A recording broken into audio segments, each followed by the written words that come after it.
Hey, good evening, everybody. Welcome to Wizards Outlook. We got Raymond Lyons here tonight in Washington. I'm have the pleasure of taking this in this game live at Capital One Arena. Um, look, man, the Toronto Raptors they put on a defensive clinic tonight. I know one of the first things popped in my mind. I think after last other show, when Carlos brought up this stat about how teams do after trips out west. Yeah, that's part of it. But I just walked away thoroughly impressed.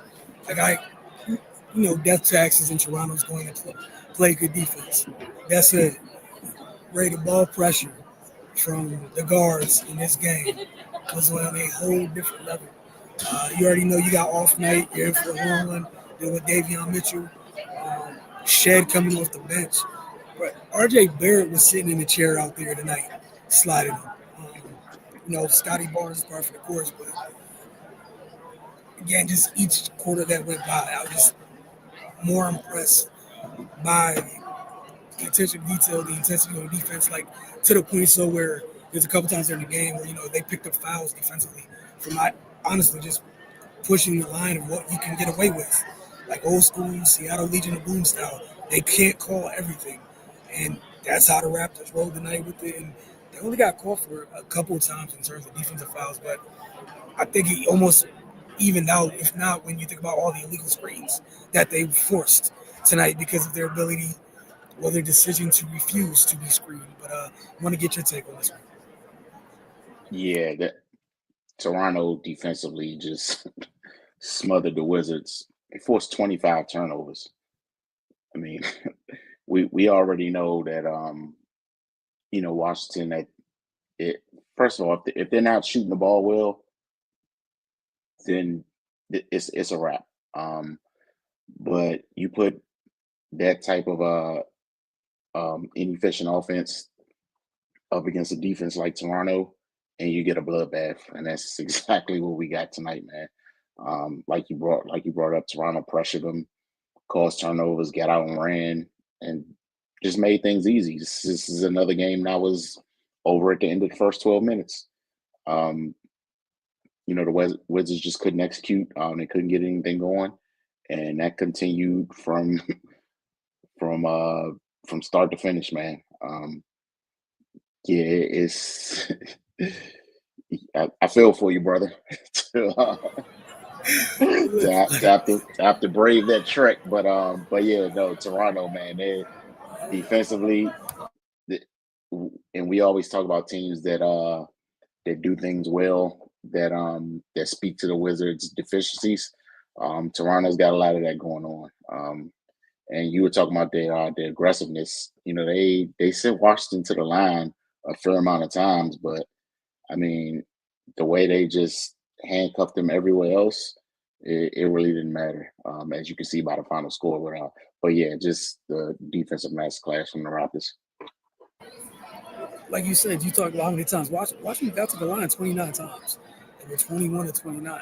Conversely, they shot 16% from three. Would you not take the trade off? They shot 16% from three and 38 from the floor. Trade off is free throws, and okay, they shot more free throws than you. But that was the only thing that they got going tonight. And again, if you're playing that aggressively, and you see how Toronto's built, it's not like Toronto's not some great offensive team that's going to get you in the half court and we're going to be in all of the sets that they're running and how efficient and crisp, how they get it, how they have to get it, and how they have to get it is the way that we saw tonight. It's about mucking up the game. It's about being overly aggressive on the defensive end. And like you said, they were able to get out into some easy baskets because half court, it was kind of a slug on both sides watching the half court. One guy, I kind of tried to make sure I didn't want to forget it. Jacob Pertl tonight. I thought he was huge in this one. It was you look at his numbers 12, 8, and 6. Like say you didn't catch a game, you just saw a box score. Scotty Barnes' numbers jumps out at you. You kind of go about your business. I thought Pertl was very good on both ends of the floor, and I think he played a big role in like helping Toronto score more efficient than score more efficiently than the Wizards did in the half court because of his ability to connect. How many times when they bring it up court, just hitting him in the high post, and he's he didn't necessarily get the assist all the time, but usually his pass was the pass that sprung in action that led to actual points. So I thought he did a great job with that. And then defensively, is kind of like the only non-freak nature on the floor. He did a great job just being solid. Goes a long way. He was where he's supposed to be. Hands up, verticality. I just walked away. I just thought it was a very solid game from him. And then again, off night and shit. That's hell to deal with, man. Like pure hell. So, all right, just running through some of the Wizards perimeter players tonight, right? So Kuz had a good, solid night, 19 points, 10 rebounds. That's great.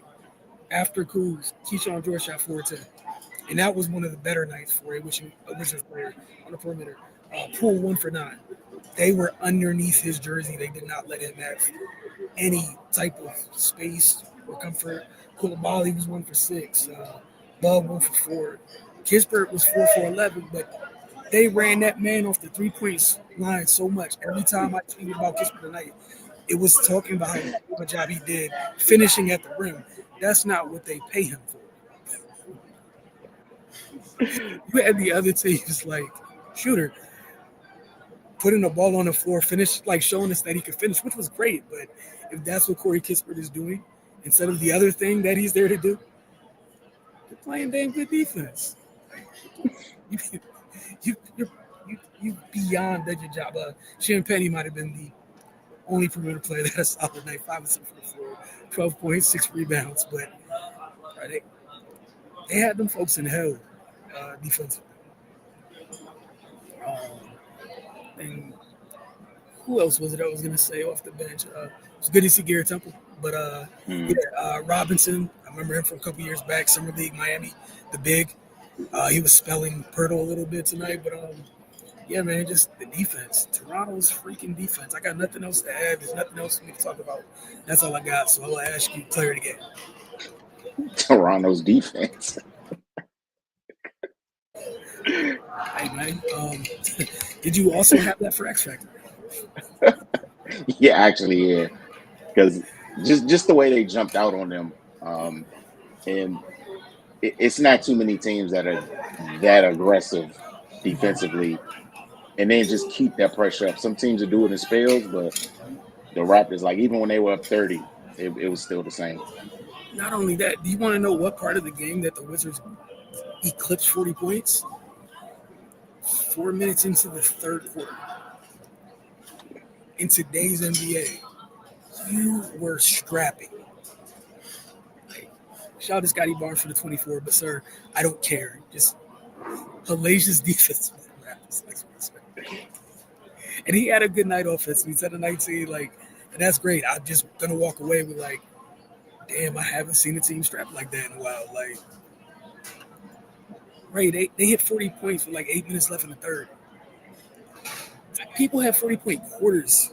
That's the NBA where we're used to teams giving up 40 in a quarter. They held an NBA team today under 40 for a half. For Washington, things don't get easier. Tonight was front end of a back-to-back. We told you guys a couple days ago what they had this week. Before they go back out on the road, they're hosting the Lakers tomorrow night here at Capital One. So we'll check in with you guys then. For Ray and myself, you guys have a good night.